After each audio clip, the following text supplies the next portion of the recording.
Welcome from the Rockwell Fair 2024 here in Anaheim, California. IND360 Rate Control, our latest addition to the applications for automation, is designed to control a feeder, so you get a continuous flow of material. I shared more details in another video. In this video, you will learn about a core function of the rate control application, the system identification for automatic controller tuning. The controller tuning is a key part of setting up such a feeding system because you need to adjust your controller to that specific feeder and that specific material you use. To start with system identification, we go to the web interface of IND360 and set our configurations. I'm now here on the main page of the IND360 web interface, and I go to Application, Rate Control. I already activated here the system identification mode, and we move over to the parameters for system identification. One core setting is to configure the adjustment range, because typically you will not use your feeder between 0 and 100% speed. So here I limited the range to the range we're going to use the feeder into. This allows us to optimally adjust the controller to that specific range. I already set some other parameters on the rate control application, such as the I/O point and filling level of the container. We now switch to the signal analyzer so we can observe what's going on during system identification.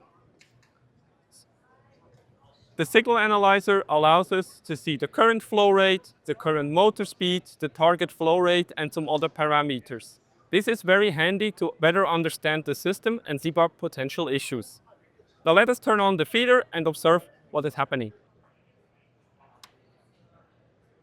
I now switched on the system identification and we can see material coming out. IND360 will conduct an initial step to initialize the real controller tuning steps, which are another 5 steps coming after this initial step. So let's observe the material coming out and what's going on the system, on the signal analyzer.